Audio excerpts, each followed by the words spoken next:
IPhone 13 2021 সালে launch হওয়া এই ফোনটি এখন 2025 সালে এসেও কতটা ভ্যালু ফর মানি হবে অ্যারাউন্ড 50,000 টাকা বাজেট রেঞ্জের মধ্যে, সেটাই বলবো আজকের ভিডিওতে। কারণ এই ফোনটা এখন ইউজ মার্কেটে বা প্রিয়ন মার্কেটে কিন্তু অ্যারাউন্ড 50,000 টাকার আশেপাশেই পাওয়া যাচ্ছে এবং সেটা পাওয়া যাচ্ছে এমকে মোবাইল পয়েন্টে।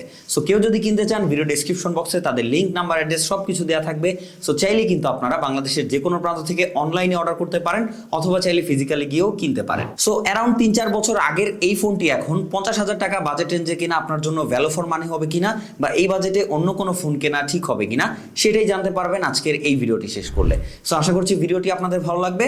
বেশি কথা না বলে চলুন ভিডিও শুরু করা যাক। ফোনটা হাতে নিয়ে বেশ ভালো একটা প্রিমিয়াম ফিল পাবেন। এর ওজন হচ্ছে 174 গ্রাম সামথিং, তবে পেছনে গ্লাস ব্যবহার করা হয়েছে এবং সাইড বডিটা হচ্ছে অ্যালুমিনিয়াম ফ্রেম। সো সেক্ষেত্রে আপনারা বেশ প্রিমিয়াম একটা ফিল পাবেন এটা হাতে নিয়ে, এবং যেহেতু এটা বেস ভেরিয়েন্ট সো সাইজেও কিন্তু বেশ ছোট রয়েছে। সো যারা একটু ছোটখাটো ফোন পছন্দ করেন তাদের জন্য এক হাতে ব্যবহারের জন্য এই ফোনটা কিন্তু বেশ পারফেক্ট একটা ডিজাইন। আইফোনের পোর্টস এন্ড বাটন নিয়ে তেমন নতুন করে কিছু বলার নেই। তারপরে এই ফোনটাতে আপনারা একটা সিঙ্গেল সিম তার সাথে একটা সিম ব্যবহার করার সুযোগ পাচ্ছেন। ফোনটিতে ব্যবহার করা হয়েছে একটা 6.1 ইঞ্চির super retina XDR OLED display, যেটা কিন্তু HDR10+ সাপোর্ট এবং ডলবি ভিশনের সাপোর্ট রয়েছে, এবং এটার বেস ব্রাইটনেস হচ্ছে 800 নিটস এবং পিক হচ্ছে 1200 নিটস পর্যন্ত পিক ব্রাইটনেস। খাতা কলমে কম মনে হলেও ইউজার এক্সপিরিয়েন্সে গিয়ে আপনারা ইনডোরে তেমন কোনো প্রবলেমে পড়বেন না। তবে আউটডোরে ডিরেক্ট সানলাইট হলে এবং সেটা যদি ওভার সানলাইট হয় তাহলে কিছু কিছু জায়গায় এটার ভিজিবিলিটি নিয়ে একটু ইস্যু পেয়েছে, আদারওয়াইজ তেমন কোনো প্রবলেম নেই। তার সাথে ডিসপ্লের কালার অ্যাকুরেসি কিন্তু যথেষ্ট ভালো, মোটামুটি ভাইব্রেন্ট এবং পাঞ্চি কালার আউটপুট পাবেন এই ডিসপ্লে থেকে। তার সাথে রেজুলেশনও কিন্তু বেশ ভালো রয়েছে, এখানে 1170x2532 পিক্সেল। সেক্ষেত্রে বলাই যাচ্ছে বেশ ভালো একটা ডিসপ্লে এক্সপিরিয়েন্স পাবেন এই ফোনটি থেকে। তবে বেজেল কিন্তু আপনার পিছু ছাড়বে না, মোটামুটি চারিপাশে বেশ ভালো একটা বেজেল দেখতে পাবেন। তার সাথে উপরের নচটা কিন্তু একদম নাকের মতোই বড়সড়। আগে 12 প্রো থেকে কিছুটা কম হলেও এটা কিন্তু বেশ ভালোই চোখে পড়ে। তার সাথে প্রোটেকশন হিসেবে এখানে কিন্তু সিরামিক শিল্ড গ্লাস ব্যবহার করা হয়েছে, যা কিন্তু বেশ ভালো রকমের প্রোটেকশন দিচ্ছে এর ডিসপ্লেকে। এবং আইফোন কিন্তু বরাবরই তাদের ডুয়াল স্টেরিও স্পিকার দিয়ে কিন্তু মিডিয়া কনজিউমারদের জন্য আরেকটু ইমার্সিভ ফিল করে দেয়। এই ফোনটিতেও তার ব্যতিক্রম নয়। ডুয়াল স্টেরিও স্পিকারটা বেশ লাউড, তার সাথে ক্লিয়ার এবং বেস কিন্তু যথেষ্ট পরিমাণে ছিল, যার জন্য কিন্তু আপনারা মিউজিকটা বেশ ভালো মতো এক্সপিরিয়েন্স করতে পারবেন এই ফোনের স্পিকার থেকে। ফোনটিতে ওএস হিসেবে রয়েছে iOS 15, যেটা কিন্তু আপ টু 18.5 পর্যন্ত আপনারা আপডেট করতে পারবেন, এবং এই ফোনটাতে মোটামুটি লেটেস্ট iOS-টাই রয়েছে। তবে আমরা লাস্ট আপডেট এখনো দেইনি। সেক্ষেত্রে আইফোনের ইউআই নিয়ে কিছু বলার নেই, মোটামুটি বেশ ফ্লুয়েন্ট এবং ক্লিন একটা ইউজার এক্সপিরিয়েন্স পাবেন এর ইউআই থেকে। ফোনটাতে অ্যাপেলের 5 ন্যানোমিটার আর্কিটেকচারে বিল্ড করা A15 বায়োনিক চিপ ব্যবহার করা হয়েছে, তার সাথে রয়েছে 4 GB র্যাম, যার জন্য আপনারা অ্যাপেলের সেই ইমার্সিভ কিন্তু র্যাম ম্যানেজমেন্ট দেখতে পাবেন এই ফোনটিতেও। খুবই ভালো র্যাম ম্যানেজমেন্ট রয়েছে। আপনারা কোনো অ্যাপ্লিকেশন একদিন খুলে রেখে পরের দিনে ওপেন করলেও কিন্তু সেম জায়গা থেকে ওপেন হবে। এই এক্সপিরিয়েন্সটা আমি অলওয়েজ আইফোন থেকে পেয়ে এসেছি। সো এটা সুনাম আমার করতেই হচ্ছে। একই সাথে ব্যাকগ্রাউন্ডে বেশ কিছু অ্যাপ্লিকেশন নিয়ে ইজিলি কাজ করতে পারেন, কোনো রকম প্যারা খেতে হবে না এর অ্যাপ্লিকেশন নিয়ে। তার সাথে এর A15 বায়োনিক চিপটা কিন্তু আপনাকে বেশ ভালো পারফরমেন্স আউটপুট দিবে। যেমন আমরা যদি ডে টু ডে লাইফ অ্যাপ্লিকেশনের কথা বলি, সেটা কিন্তু একদম ফ্লুয়েন্ট বাটার স্মুথ চলবে। তার সাথে যদি আমরা গেমিং এর কথা বলি, হেভি টাইটেল গেমগুলো একদম কনস্ট্যান্ট FPS এ আপনারা প্লে করতে পারবেন আইফোনে। এই ব্যাপারটা আমার কাছে বেশ ভালো লাগে।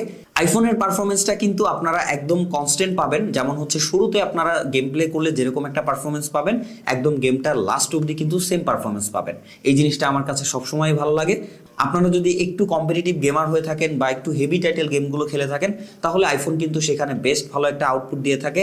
সো আপনারা যদি পাবজি প্লে করেন, সেখানেও কিন্তু একদম HDR এক্সট্রিম পর্যন্ত সাপোর্ট করছিল। 60 FPS একদম কনস্ট্যান্ট গেমিং করেছি, বেশ ভালো অপটিমাইজেশন, তার সাথে গ্রাফিক্স এবং স্মুথনেস আমরা দেখতে পেয়েছি। তার সাথে আমরা এখানে কিন্তু কল অফ ডিউটি খেলেছি, সেখানেও বেশ ভালো অপটিমাইজেশন দেখেছি। তার সাথে গ্রাফিক্স এবং একদম 60 FPS ইজিলি প্লে করা যাচ্ছিল। তো সেক্ষেত্রে বলাই যাচ্ছে এখানে আপনারা অ্যারাউন্ড 50,000 টাকা বাজেট রেঞ্জের মধ্যে যদি এই ফোনটা নেন, তাহলে আপাতত এই বাজেটে অন্যান্য যেসব ফোনগুলো রয়েছে সেগুলোর থেকে হয়তো কিছুটা কম আপনারা এখানে পারফরমেন্স পাবেন বা এখানে রেজাল্ট পাবেন। তবে যেই পারফরমেন্সটাই পাবেন সেটা কিন্তু বেশ কনস্ট্যান্ট এবং রিলায়েবল একটা পারফরমেন্স পাবেন, এবং এটা কিন্তু আগামী আরও প্রায় 2-4 বছর আপনারা ইজিলি ব্যবহার করতে পারবেন কোনো রকম ল্যাগ, হ্যাং বা স্লো হওয়া ছাড়াই। তবে বেশ খানিকটা স্যাক্রিফাইস করতে হচ্ছে আপনাকে এখানে ব্যাটারি নিয়ে। মাত্র 3240 mAh ব্যাটারি ব্যবহার করা হয়েছে এই ফোনটিতে, যেটা কিন্তু এখনকার এই সিচুয়েশনে এসে এই বাজেটে কোনোভাবে মেনে নেওয়া যাচ্ছে না। কারণ এখন কিন্তু আপনারা অ্যারাউন্ড 30,000 টাকা বাজেট রেঞ্জেই 6000 বা 6000-এর উপরে এমএএইচ আপনারা ব্যাটারি ব্যাকআপ পাবেন, বাট এখানে আপনারা কিন্তু সেই ছোটোখাটো ব্যাটারি পাচ্ছেন, আগের পুরনো ব্যাটারি। সেক্ষেত্রে যদি আমরা এখানে ব্যাটারি ব্যাকআপের কথা বলি, তাহলে যেহেতু আপনারা এটা ইউজ ফোন হিসেবে নেবেন, সেক্ষেত্রে আপনারা ইজিলি যদি হচ্ছে 85+ ব্যাটারি হেলথে নিয়ে থাকেন, তাহলে মোটামুটি সকাল থেকে সন্ধ্যা পর্যন্ত নর্মাল ব্যবহার করলে আপনারা ব্যাটারি ব্যাকআপ পাবেন। এবং যদি আপনারা হেভি ইউজ করেন, সেক্ষেত্রে কিন্তু দেখা যাবে যে 4 ঘন্টা সামথিং আপনারা একটা ব্যাটারি ব্যাকআপ পাবেন এই ফোনটি থেকে, বা এসওটি পাবেন। সেক্ষেত্রে বলাই যাচ্ছে যে এই ফোনটা পারচেস করলে ব্যাটারি ব্যাকআপ আপনাদের বেশ ভালো একটা ইস্যু ক্রিয়েট করবে। সো এই ব্যাপারটা আপনাদেরকে মাথায় রেখেই এই ফোনটা নিতে হবে।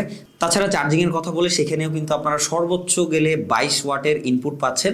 সো এখানেও কিন্তু বেশ ডাউনগ্রেড রয়েছে, এবং এখানেও বড় সড়ো একটা স্যাক্রিফাইস করতে হবে আপনাকে এই ফোনটি কিনলে। সবশেষে এবার আসা যাক সেই অপেক্ষার পার্ট, সেটা হচ্ছে ক্যামেরা, যেটা নিয়ে কিন্তু সবারই বেশ ভালো ক্রেজ থাকে। আইফোন 13 বেস ভেরিয়েন্টে বরাবরের মতো রয়েছে ডুয়েল ক্যামেরা সেটআপ।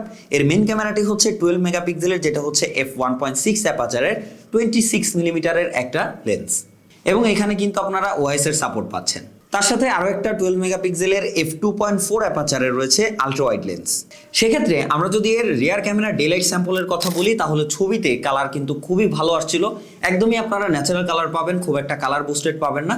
তবে আইফোনের একটু ইয়েলো টোন আপনারা কিন্তু সব জায়গাতেই দেখতে পারবেন, এটা স্বাভাবিক ব্যাপার। আদারওয়াইজ কালার কিন্তু বেশ পছন্দ হবে যে কোনো ইউজারদের। তার সাথে ডিটেল শার্পনিংও যথেষ্ট ভালো ছিল। বেস্ট লাগে আমার কাছে আইফোনের সবসময় সেটা হচ্ছে ডাইনামিক রেঞ্জ। একদম অসাধারণ ডাইনামিক রেঞ্জ ম্যানেজ করতে পারে আইফোন বরাবরের মতোই, এবং এটাও কিন্তু তার ব্যতিক্রম নয়। প্রত্যেকটা ছবিতেই আমরা দেখতে পাচ্ছিলাম খুবই ভালো ডাইনামিক রেঞ্জ ম্যানেজ করতে পারছিল এবং এক্সপোজার মেনটেন করতে পারছিল। তবে কমতি আমরা দেখতে পেয়েছি ডার্ক শ্যাডো এরিয়াগুলো, সেখানে কিন্তু আবার একটু নয়েজের দেখা পাচ্ছিলাম আমরা, এবং হচ্ছে এই জায়গাগুলো ম্যানেজ করতে বেশ হিমশিম খেয়ে যাচ্ছিল হয়তো আইফোন। তাছাড়া আমরা যদি হিউম্যান ফেসের কথা বলি, সেখানেও কিন্তু আপনারা একদম ক্লোজ টু ন্যাচারাল এবং খুবই ভালো কালার আউটপুট পাবেন এই ফোনের ক্যামেরা থেকে। হিউম্যান ছবিগুলোতে কিন্তু বেশ ভালো ডিটেল ধরে রাখতে পারছিল এই ফোনের ক্যামেরা। আদারওয়াইজ আলট্রা ওয়াইডের কথা বলে, সেখানে আমরা কিন্তু 0.5x দেখতে পেয়েছি, যেটা কিন্তু বেশ ওয়াইড বলা যেতে পারে, এবং হচ্ছে এখানে কিন্তু আপনারা যথেষ্ট ভালো ন্যাচারাল কালার দেখতে পাবেন, এবং যেটা কিন্তু হুবহু মোটামুটি মেন সেন্সরের মতোই। এখানে আমরা খুব বেশি ডিফারেন্স লক্ষ্য করিনি কালারে। তার সাথে ডাইনামিক রেঞ্জও কিন্তু একদম এক্সিলেন্ট ম্যানেজ করতে পারছিল এর আলট্রা ওয়াইড ক্যামেরাটিও, এবং তার সাথে ডিটেল শার্পনিং সব কিছু যথেষ্ট ভালো ছিল।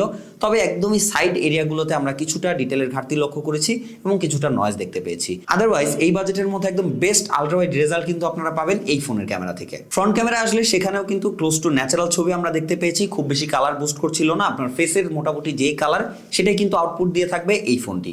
তার সাথে ডিটেল কিন্তু বেশ ভালো ধরে রাখতে পারছিল, খুব একটা ওভার শার্পনিং আমরা করতে দেখিনি, এবং ফেস কিন্তু খুব একটা বেশি স্মুথ করতে দেখিনি। মোটামুটি একদম ক্লোজ টু অরিজিনাল আসছিল এর ছবিগুলোতে। পোর্ট্রেটে আসলে এখানে এক্সট্রা করে কোনো টেলিফোটো লেন্স না থাকায় আপনারা জাস্ট একটা ফোকাল লেন্থেই পোর্ট্রেট নিতে পারবেন এই ফোনের রিয়ার ক্যামেরা থেকে। সেক্ষেত্রে আমরা কালারের কথা বলে, কালারটা কিন্তু ক্লোজ টু ন্যাচারাল দিচ্ছিল, খুব বেশি কালার বুস্ট করতে আমরা দেখিনি, এবং তার সাথে ডাইনামিক রেঞ্জ কিন্তু বেশ ভালো ম্যানেজ করতে পারছিল রিয়ার ক্যামেরা যেহেতু এখানে ব্যবহার হচ্ছে। তবে এজ ডিটেকশনে গিয়ে আমরা কিছুটা ঘাটতি লক্ষ্য করেছি, যেটা কিন্তু সামনে আরো বেটার হওয়ার দরকার। এখানে আপনারা যদি একটু জুম করেন, তাহলে দেখতে পাবেন যে কিছু কিছু জায়গায় এরিয়াগুলোকে, এজগুলোর কিন্তু খুব বেশি ভালো মতো এখানে কাট করতে পারেনি, এখানে কিছুটা মিসম্যাচ করতে দেখেছি আমরা। আদারওয়াইজ কিন্তু ডিটেলের পরিমাণ ঠিকঠাক ছিল, কালার ঠিকঠাক মতো ম্যানেজ করতে পারছিল, এবং ওভারঅল ডাইনামিক রেঞ্জ এবং টোটাল লাইটিং ব্যাপারটা নিয়ে বেশ ভালো একটা পোর্ট্রেট আউটপুট পাবেন এখনো আপনারা এই ফোনটি থেকে। লো লাইটে গেলে আবার বেশ ভালো মতোই ধরা খেয়ে যাচ্ছিল এর ক্যামেরাগুলো। নর্মালি যদি এখানে আপনারা নাইট মোডটা অফ করে ছবি তোলেন, তাহলে কিন্তু ম্যাক্সিমাম জায়গাতেই আপনারা আনইউজফুল ছবি পাবেন। আলট্রা ওয়াইডে তো একদমই ইউজ করার মতো ছবি আপনারা পাবেন না যদি নাইট মোডটা অফ করে আপনারা ছবি তোলেন। প্রচুর এখানে স্মুথ করে ফেলে, তার সাথে কিন্তু অনেক এখানে ডিজিটাল নয়েজ আপনারা দেখতে পাবেন। তবে হচ্ছে যদি আবার আপনারা একটু সময় দিতে পারেন প্রত্যেকটা ছবিতে, মানে হচ্ছে আপনারা নাইট মোডটা অন করে ছবি তুলতে পারেন, তাহলে কিন্তু আবার বেশ ভালো ইউজফুল লাইটিং এবং তার সাথে ডিটেল ছবি পাবেন এর নাইট ক্যামেরা থেকে। ফ্রন্ট ক্যামেরার অবস্থাও মোটামুটি সেমই, তবে যদি আপনারা নাইট মোডটা অফ করে রাখেন এবং তার সাথে হচ্ছে যদি লাইটের পরিমাণ ভালো না থাকে, আর্টিফিশিয়াল লাইট, তাহলে কিন্তু খুব একটা ইউজফুল ছবি পাবেন না রাতের ছবিতে। রিয়ারের দুইটা লেন্স দিয়ে কিন্তু আপনারা 4K 60 fps এ ভিডিও করতে পারবেন, এবং ওএস এর সাপোর্ট থাকায় বেশ স্টেবল একটা ভিডিও পাবেন আপনারা, আমরাও এটাই দেখেছি। তবে হচ্ছে আমার কাছে বেশি ভালো লাগে এটা ডাইনামিক রেঞ্জ, যেটা কিন্তু আইফোন বেশ ভালো মতো ম্যানেজ করতে পারে, এবং এটা ছবিতেও যেমন ভিডিওতে কিন্তু ঠিক তেমনই। সো ডাইনামিক রেঞ্জ দেখলে আপনাদের আসলেই ভালো লাগবে এই ফোনের ভিডিও থেকে।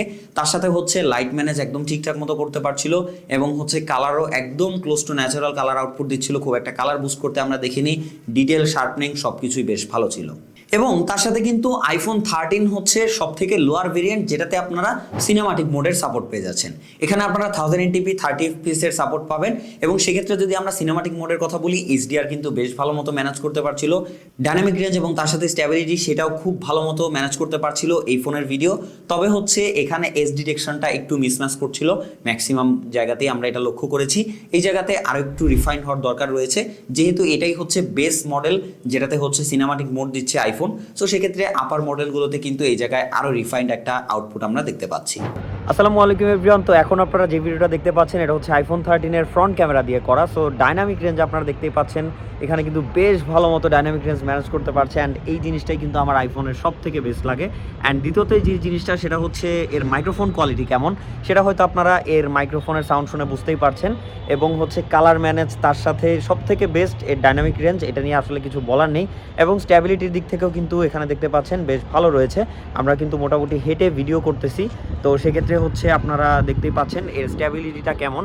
সবশেষে আপনারা এই ফোনটিতে আইপি রেটিং IP68 এর রেটিং পাচ্ছেন। সো সেক্ষেত্রে আপনারা ইজিলি এটাকে পানিতে একটু চোবাতে পারবেন, ভিডিও টিডিও করতে পারবেন বা ছবি তুলতে পারবেন।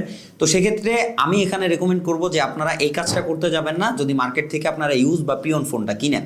কারণ হচ্ছে একটা ফোন 3-4 বছর ব্যবহার করার পরে অ্যাকচুয়ালি এই ফোনটা কখনো খোলা হয়েছিল কিনা বা এই ফোনের যেই ওয়াটারপ্রুফ সেটা অ্যাকচুয়ালি এখন পর্যন্ত আছে কিনা সেটা কিন্তু আমরা কেউই জানি না। সেক্ষেত্রে আমি বলবো যে ইউজড আইফোন কেনার পরে আপনারা সেটা নিয়ে আসলে খুব বেশি পানির নিচে এক্সপেরিমেন্ট করতে যাবেন না বা পানিতে ভেজাতে যাবেন না। সেক্ষেত্রে প্রবলেম হয়ে গেলে কিন্তু সেটার দায়ী কেউ নিতে পারবে না। সো এই ক্ষেত্রে আমি আপনাদেরকে অবশ্যই রিকমেন্ড করবো পানি থেকে একটু দূরেই রাখবেন। আদারওয়াইজ সবকিছু নিয়ে যদি আমরা এখন সামারি বলি যে অ্যারাউন্ড 50,000 টাকা বাজেট রেঞ্জে এই ফোনটি কেনা উচিত হবে কিনা। সো প্রথমত আমি আপনাদেরকে বলে রাখি যে আপনাদের আসলে কি পারপাসে আপনারা ফোনটা কিনছেন সেটা হচ্ছে মেইন কথা। প্রথমত যদি আপনার একটা আইফোনই দরকার হয়ে থাকে অ্যান্ড তার সাথে যদি আপনি হচ্ছে ভিডিও করার জন্য বা একটা স্টেবল পারফরমেন্সের জন্য একটা ফোন নিতে যাচ্ছেন, তাহলে কিন্তু আইফোনের এই মডেলটা মোটামুটি ভালো একটা চয়েস। তবে হচ্ছে আপনার যদি টেলিফটো লেন্সের দরকার হয়ে থাকে তাহলে কিন্তু আমি আবার সাজেস্ট করবো যে আপনি আইফোন 12 প্রোটা দেখতে পারেন 50,000 টাকা বাজেট রেঞ্জের মধ্যে। সেখানে কিন্তু আপনারা 3টা ক্যামেরা পাচ্ছেন এবং একটা টেলিফটো লেন্সেরও সাপোর্ট পেয়ে যাচ্ছেন। আদারওয়াইজ এই বাজেটে কিন্তু রিসেন্টলি হচ্ছে অনেক ফোনই লঞ্চ হচ্ছে, আইকিউ এর অনেক ফোন লঞ্চ হয়েছে, যেমন নিও 10 রয়েছে, তারপরে হচ্ছে অনারের কিছু ফোন রয়েছে। এছাড়াও হচ্ছে আপনারা প্রিয়ন মার্কেটে স্যামসাং এর S23 পেয়ে যাবেন অ্যারাউন্ড 50,000 টাকা বাজেট রেঞ্জের মধ্যে। সো এরকম আরও কিছু ফোন কিন্তু রয়েছে। সো যদি আপনার আইফোনই কেনার হয়ে থাকে তবে হচ্ছে আপনারা এই ফোনটা দেখতে পারেন, এবং যদি আপনার টেলিফটো লেন্স দরকার হয়ে থাকে, খুব বেশি দরকার হয়ে থাকে, তাহলে আপনারা ডাউনগ্রেড হয়ে আইফোন 12 প্রোতে যেতে পারেন। আদারওয়াইজ এটাও কিন্তু একটা ভালো ডিল বলা যেতে পারে। সো আজকের ভিডিওটি এই পর্যন্ত, দেখা হচ্ছে নেক্সট কোনো ভিডিওতে। সেই পর্যন্ত সবাই ভালো থাকবেন, সবাই সুস্থ থাকবেন। খোদা হাফেজ।